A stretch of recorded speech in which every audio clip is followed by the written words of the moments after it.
알쏭달쏭한 실전 투자. 투자가 망설여진다면 저희가 해결해 드리겠습니다.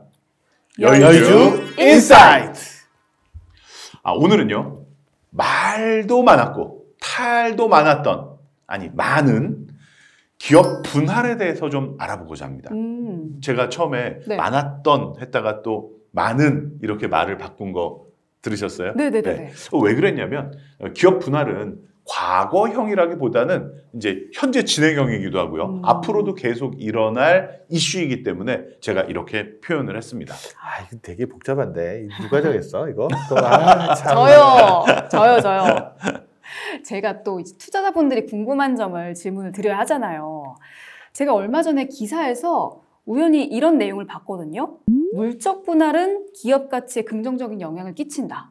그런데 사실 투자자분들은 대부분 이 물적 분할을 굉장히 부정적으로 보시는 분들이 많은데 왜 그런 걸까요? 오, 그런 기사도 다 챙겨보고 대단한데요? 그쵸. 우리가 바로 이 실전 투자 어떻게 해야 하는지 들어는 봤는데 알쏭달쏭한 것들을 좀 시원하게 긁어드려야 하지 않겠습니까? 이게 특히 소액 주주분들한테 굉장히 큰 이슈가 됐던 이야기라고 하더라고요. 그렇죠.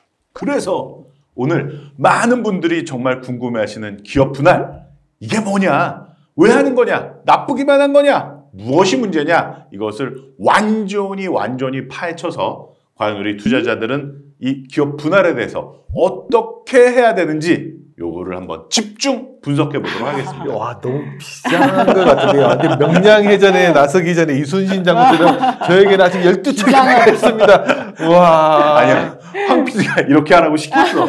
그래야 이 프로그램이 산대. 요새 황 PD가 좀 간당간당한 것 같아. 그래. 우리도 명량 영화처럼 한 1700만. 조회수 한번 가봐야지. 그렇죠. 벌써 몇 년째 황 PD. 아유, 그러게 말입니다. 그러면 이제 프로님들이 이 기업 분할이 뭔지 좀 알려주시죠.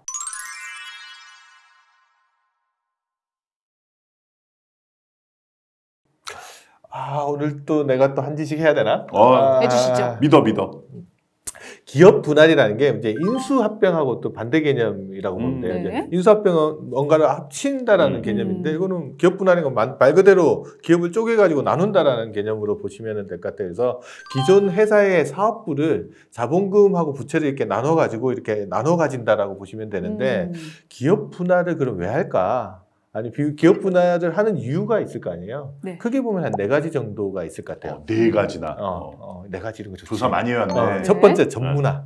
이제 업종 전문화를 하기 위해서 기업 내 이제 여러 다양한 사업종이 있으면 그 중에 부분 나눠 가지고 전문화 시켜 가지고 신사업을 분리시켜 나가는 거. 이게 전문화 목적이 하나가 있는 것 같고, 두 번째가 이제 지배 구조를 개선하겠다는 거. 그 세 번째는 기업의 재평가나 주주 가치를 제고하기 위해서 하는 부분들이 있고, 마지막으로 이제 특정 사업 부분을 떼내 가지고 매각하려고 하는 경우들이 있어서 회사마다 다양한 사유로 이제 기업을 이제 쪼개서 분할하는 이유들이 있다, 이렇게 보시면 될 것 같아요. 반면에 이제 그 기업 분할의 방식, 요게 이제 제일 초미의 관심사인데, 그쵸. 요 기업 분할의 방식은 크게 2가지가 있습니다. 첫 번째는 이제 인적 분할입니다. 네. 인적 분할, 이거는 표현을 오히려 제가 수평적 분할이라고 표현을 해볼게요. 수평적 분할. 네. 무슨 얘기냐면 이 회사를 나누는데 그 주주에게 A 회사가 있고 B 회사가 있다. 그러면은 기존 주주에게 A 회사 주식도 주고 B 회사 주식도 주고, 그래서 주주가 나눈 그 두 회사의 A 회사 주식, B 회사 주식을 모두 갖게 되는, 이게 이제 인적 분할입니다. 네. 내 이럴 줄 너무 어려워. 나름 쉽게 한다고 한 건데. 그러면 이제 두 번째 설명도 듣고 나면 이제 구분이 좀 되실 거예요. 네. 두 번째 방식은 이제 물적 분할이거든요. 물적 분할은 아까 인적 분할이 수평적 분할이라고 했으니까 물적 분할은 무슨 분할이겠어요? 수직? 그렇죠. 수직적 분할입니다. 그러니까 그 주주가 있고 원래 회사가 있잖아요. 그럼 그 원래 회사를 나누는데 그 회사가 A회라는 회사가 B 회사의 주식을 그대로 가지고 있는 겁니다. 그러니까 기존 주주는 A 회사 주식을 가지고 있고 그 A 회사가 분할된 B 회사 주식을 갖고 있는 요게 이제 수직적 분할, 물적 분할입니다. 요 물적 분할은요. 언제냐면은 1998년 그 무슨 때인지 기억하시죠? 1998년. 그렇죠. 그렇죠. IMF 이 외환 위기를 극복하는 과정에서 이런 기업의 구조 조정을 좀 원활하게 해주기 위해서 상법에 이런 제도를 넣어놨습니다. 예, 그래서 상법에 의한 물적 분할이죠. 그러면 이 인적 분할과 물적 분할 그냥 쉽게 결정하면 안 되잖아요. 되게 중요한 결정인데 함부로 하면 안 될 것 같거든요. 이 방식은 어떻게 되나요? 그렇죠. 이제 기업 분할이라는 게 이제 너무나 중요한 의사결정 상황이기 때문에 이제 기업 입장에서도 그냥 뭐 하고 싶을 타고 뭐 이렇게 하는 건 안 되겠죠. 그래서 이게 이제 주주총회 입장에서 특별결의 사항에 속해요. 특별결의가 되면 어떻게 되냐 그러면 출석한 주주의 3분의 1 이상이 찬성을 해야 되고요. 발행 주식 총수의 3분의 1 이상의 찬성을 얻어야지 특별결의가 성립을 하거든요. 그러니까 되게 좀 어려운 조건들로 해놨다. 쉽게 말해서 이제 회사의 일부 자산과 부채를 포괄적으로 이전해서 새로운 회사를 하나 더 설립하는 게 분할이잖아요. 네. 그러니까 그런 걸 하기 위해서는 생각보다는 좀 까다로운 절차들을 만들어놔서 그 분할 방식도 이제 인적 분할, 물적 분할 할 것 없이 이런 절차들을 거치게 해놨다는 것들은 알고 계시면 될 것 같아요.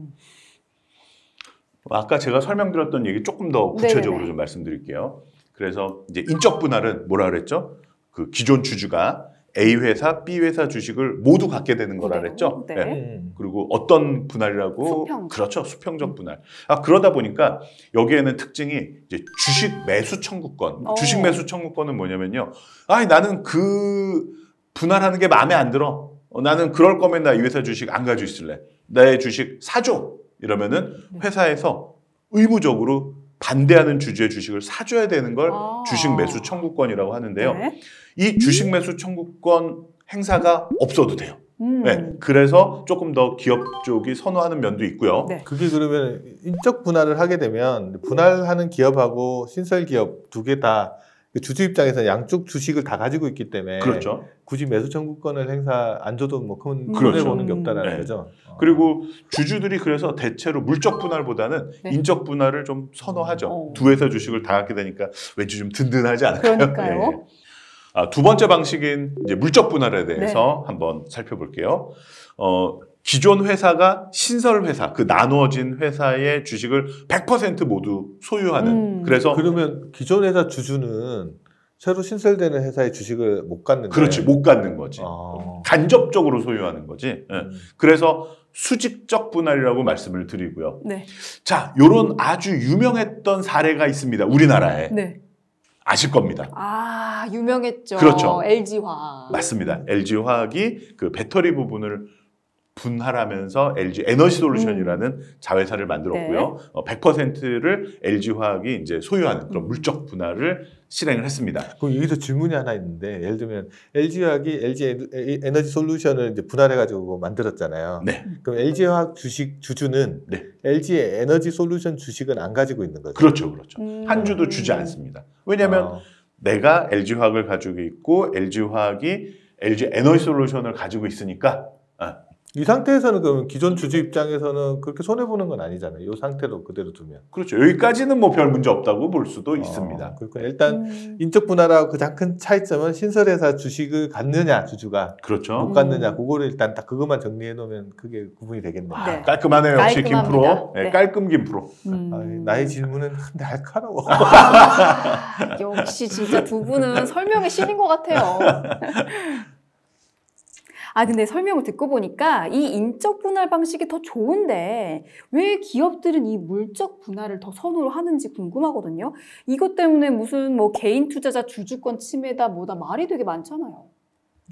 오늘 송프로라고 하려고 예리한가요? 질문이 너무 날카로우니까 송하마가 송프로로 보이는 것 같아요. 네. 오늘 너무 예리한 것 같아요. 이제 나날이 발전하는 모습을 보이는데 미국 제도 같은 걸 간단히 들어보면 좀 도움이 될 것 같아요. 미국 같은 경우에는 인적 분할 자체가 기본으로 되어 있고 물적 분할을 하는 경우에는 모 회사 주식에 대해서 주식 매매 매수 청구권을 부여를 해요. 아. 그리고 또 하지만 이제 물적 분할을 한다고 하더라도 우리나라처럼 유망 사업부를 떼가지고 그거를 떼내서 물적 분할하는 경우는 거의 드물고 대부분의 경우는 이제 조금 사양 산업이 있는 사업부나 이런 것들을 떼가지고 이제 처분해서 매각하는 조건 때문에 이제 물적 분할하는 경우들이 있다라고 보면 되는데 우리나라하고는 조금 차이 나는 부분이 있다. 이런 것들은 기억해 두면 좋을 것 같아요.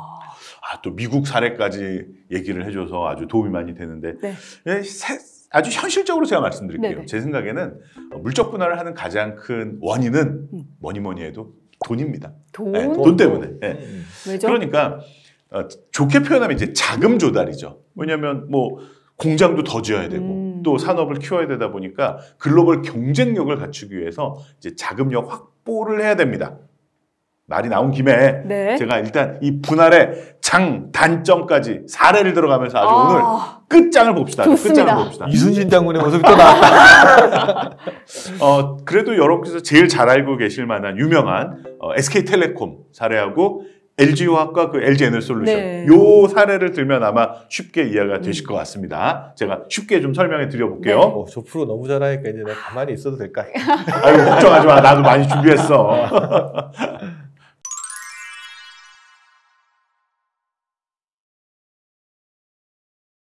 자, 2021년에 SK텔레콤은 SK텔레콤과 SK스퀘어라는 요 회사로 나누는 인적 분할을 합니다. 이게 가장 유명한 인적 분할 사례라고 꼽을 수 있습니다. 네. 그러니까 존속회사, 그러니까 SK텔레콤이죠. 이 회사 0.607365 대 어렵다 이거. 3.14159 뭐 이런 거 같아. 그러니까 대충 0.6. 네. 네. 그다음에 신설회사 즉 SK스퀘어죠. 이 회사의 0.3926375 이것도 그냥 간단하게 0.4라고 보시면 네. 되겠습니다. 요게 바로 분할 비율입니다. 그러니까 무슨 얘기냐면 내가 SKT 주식 10주를 가지고 있었으면 존속회사 즉 SK텔레콤 주식 6주를 주고요. SK스퀘어 주식 4주를 준다. 이렇게 보시면 됩니다. 예. 근데 이제 실제로는 액면 분할을 했어요. 네. 네, 그래서 SK텔레콤 액면가가 원래 500원이었거든요. 네, 요 500원을 100원으로 액면 분할했어요. 그러니까 한 주당 이제 5주씩 나눠주는 거죠. 오케이. 그러니까 20주를 보유하고 있었다. 그러면 몇 주가 됐어요? 100주가 됐죠. 100주가 되겠네. 100주가 돼서 곱하기 5 하면 되니까. 그렇죠. 100주가 돼서 SK텔레콤 주식은 몇 주를 받겠어요? 0.6이니까 60주. 그리고 이제 신설회사 SK스퀘어는 0.3923 몇이니까 39주. 예, 요렇게 나눠주게 되죠. 그러니까 전에 SK텔레콤을 가지고 있었으면 SK텔레콤 주식도 갖게 되고 SK스퀘어 주식도 갖게 되는 거죠. 금방 뭐 설명한 내용을 들어보니까 주주 입장에서는 이제 존속법인하고 신설법인 주식을 다 보유하게 되니까 별 불만이 없을 것 같고 네. 기업 입장에서도 이렇게 주식을 쪼개서 나눠주는 입장이니까 신설법인, 뭐 존속법인 주식에 대해서 다 이제 주주들이 가지고 있으니까 주식 매수 청구권 별도로 행사 안 할 거. 그러니까 기업 입장에서도 부담은 적을 것 같고 또 상장회사에서 인적 분할된 신설법인을 또 바로 상장하면 유동성 확보하는 것도 좋을 것 같고 뭐 되게 좋을 것 같은데 이 방식이. 그런데 사실 또 단점이 없지는 않아요. 네. 네. 뭐가 있냐면 어떤 게 있죠?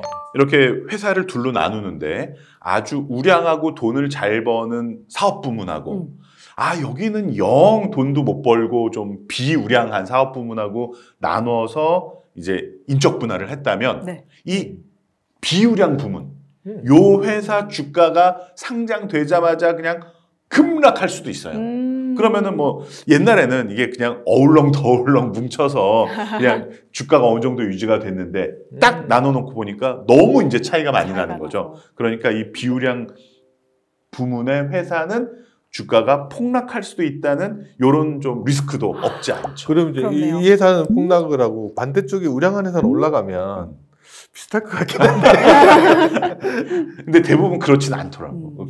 그걸 상쇄하지는 못하는 경우가 합쳤을 때가 원래 가격보다 잘 안 보이니까 더 쌀 수도 있다 이 말이구나. 자, 그러면은 이제 물적 분할에 대한 사례를 좀 말씀을 드릴게요. 2022년이었죠. 네. LG화학이 LG화학과 LG에너지솔루션으로 이제 나뉩니다.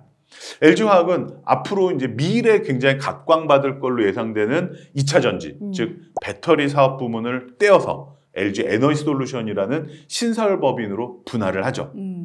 그리고 우리 아까 SKT하고 SK스퀘어 본 것처럼 네네. 인적 분할을 하지 않고 LG화학이 LG 에너지솔루션 주식을 100% 소유하는 이제 물적 분할 방식으로 분할을 했습니다. 네. 그런데 이제 중요한 것은 그대로 100%를 가지고 있는 것이 아니라 이 LG 에너지솔루션을 공모를 통해서 주식시장에 상장하면서 이제 추가적으로 증자를 하게 됩니다. 그래서 LG화학이 현재 보유하고 있는 LG 에너지솔루션의 지분율은 81.84% 정도로 이제 하락을 한 거죠. 그렇네요. 이제 다른 주주들이 들어오면서 자금 조달을 한 거죠. 네. 이게 이제 가장 유명한 물적 분할의 사례입니다. 예. 뭐 이렇게 물적 분할을 하게 되면 금방 또 이제 설명을 한 것처럼 들어보니까 기존의 이제 주주들 입장에서 약간 불만이 있을 것 같아요. 근데 장점도 그쵸. 있는 건 뭐냐면 기업 입장에서는 예를 들어서 LG 화학인 상태에서는 배터리 사업부에 대한 신설 투자를 하고 싶은데 자금 모집하기가 상당히 어려운 상황인데 네. 그걸 떼가지고 LG 에너지 솔루션을 만들어 놓고 거기서 자금 모집을 하게 되면 투자자들 입장에서 매력적인데 해서 돈 모으기가 좀 쉬울 더 거 수월해지죠. 수월해질 수 있는 장점은 분명히 있을 것 같고 또 장점을 하나 더 찾아보면 이렇게 딱 분야를 떼가지고 전문성을 또 강화할 수 있는 부분은 분명히 장점일 것 같은데 주주 입장에서는 약간 고민되긴 같은데 단점을 좀 정확하게 한번 설명해 주시면 좋겠어요. 그러니까 다시 한번 말씀드리지만 그 신설 법인을 네. 그대로 둔다면 큰 문제는 없을 거예요. 그런데 대부분 이렇게 자회사를 따로 만드는 상태에서 그냥 두지 않고 얘를 상장을 시키면서 공모를 받아요. 그러니까 다른 주주들이 더 들어오는 거죠. 네네네. 돈을 내고. 그러면서 이제 내가 가지고 있던 회사가 원래 100% 자회사를 가지고 있었는데 이게 뭐 90%, 80%, 70% 이렇게 낮아지다 보니까 주주 가치가 좀 하락하는 거죠. 즉 지분 가치가 훼손이 된다고 표현할까요? 요게 이제 가장 큰 단점. 주주 입장에서 처음에는 주주가 있고 LG 화학 주주였는데 이 LG 화학이 LG 에너지 솔루션을 100% 소유할 때는 그렇죠. 100%면 괜찮아요. 뭐 이렇게 내려가니까 똑같은데 LG 에너지 솔루션이 또 그러니까 증자를 하면서 그 비중이 낮아지게 되면 낮아지니까. 기존의 LG 화학 주주 입장에서는 가치가 훼손된다. 약간 문제가 생길 수 있다 이 말인 거구나. 네. 이렇게 또 오늘 준비 장난이 아닌데. 그러니까요. 장단점 설명 믿으라고 너무 했지. 깔끔해요. 대단하신데. 송아마 야. 이제 기업 분할이 뭔지 정확하게 아시겠죠? 완전히 이제 똑똑히 기억할 수가 있습니다. 어디 가서 설명도 할 수 있을 것 같아요. 자신감 아주 좋습니다. 예. 우린 이런 적극적인 자세 아주 그럼요. 애정합니다. 예. 그러니까 아까 설명을 들어보면 이제 물적 분할을 할 경우에 주주들 입장에서 손해를 볼 수가 있잖아요, 분명히. 그렇죠. 그러니까 이거 어떻게 계속 그대로 둬야 되나? 물적 분할한 기업 입장에서 또 주가가 이렇게 떨어지게 되면 상당히 주주 입장에서 손해 볼 것 같아. 이거 좀 보호 대책 같은 것들이 좀 의무화되거나 이렇게 돼야 될 것 같다는 생각이 그러게요. 드는데. 그래서 지금 강하게 주장되고 있는 내용들을 좀 말씀드리면 네. 제일 중요한 것은 뭐 자금 조달하는 건 뭐 새롭게 투자를 하니까 좋은 건데 그 자회사를 공모할 때 이걸 그냥 일반인에게 전부 공개하지 말고 우선적으로 기존 주주들에게 그러면 요거 좀 사실 권한을 먼저 드릴게요. 우선 매수 청구권을 주는 거네. 괜찮네요. 그렇지. 네. 그래서 신주 인수권을 먼저 좀 배정해 주는 방안은 어떠냐. 요런 아이디어가 하나 있고요. 네.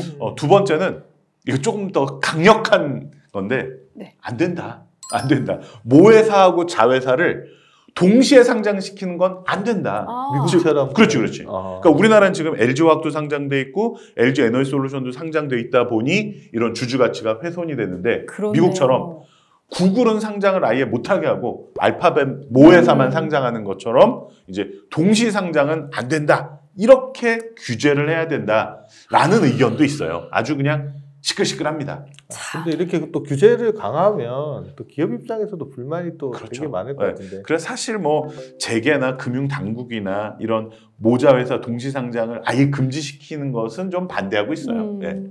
근데 이렇게 또 규제를 강화하면 기업 입장에서 보면 사업하는데 너무 불만이 많을 것 같다는 생각도 들거든요. 아, 그러니까요. 아, 이게 이론적인 거는 알겠는데 결국 이 주주 보호 방안은 없는 건지 좀 답답하기도 하거든요.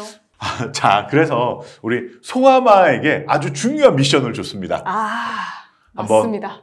관심 있게 지켜봐 주세요. 송하마의 만나달라. 우후.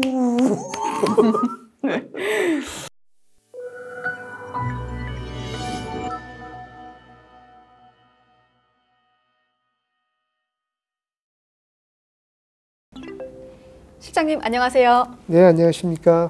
네, 실장님의 보고서를 보고 궁금한 점들이 있어서 찾아왔습니다. 일반적으로 투자자들이 물적 분할에 대해서 굉장히 부정적이잖아요. 왜 그럴까요?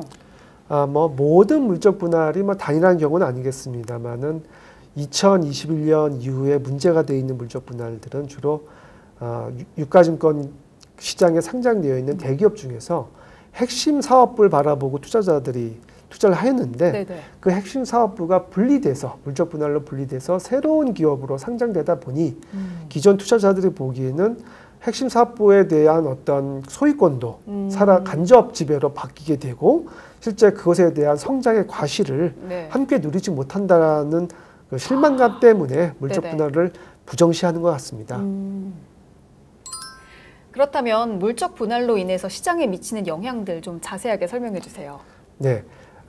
상장 기업의 물적 분할이 시장에 미치는 영향은 이제 단기적인 영향과 장기적인 영향으로 구분할 수 있을 것 같습니다. 근데 단기적인 영향은 시장별로, 즉 정확히는 유가증권 시장, 흔히 코스피 시장이라 불리는 곳과 코스닥 시장의 차이가 좀 다른 것 같습니다. 유가증권 시장에 있어서는 물적 분할 공시 발표 직후 주가가 하락한 경우들이 최근 들어 강하게 나타나고 있습니다. 반면에 코스닥 시장에서는 전통적으로 물적 분할에 대해서 긍정적인 뉴스로 여겨져 왔습니다. 앞으로 향후 추이가 어떻게 될지 모르겠습니다만 적어도 시장별로 온도 차이가 있다. 그리고 기간별로 차이도 나타나는 것 같습니다. 물적 분할 자체보다는 물적 분할로 인한 자회사가 상장되는 경우 물적 분할 모회사의 기업 가치 하락이 관측되곤 하는데요. 네.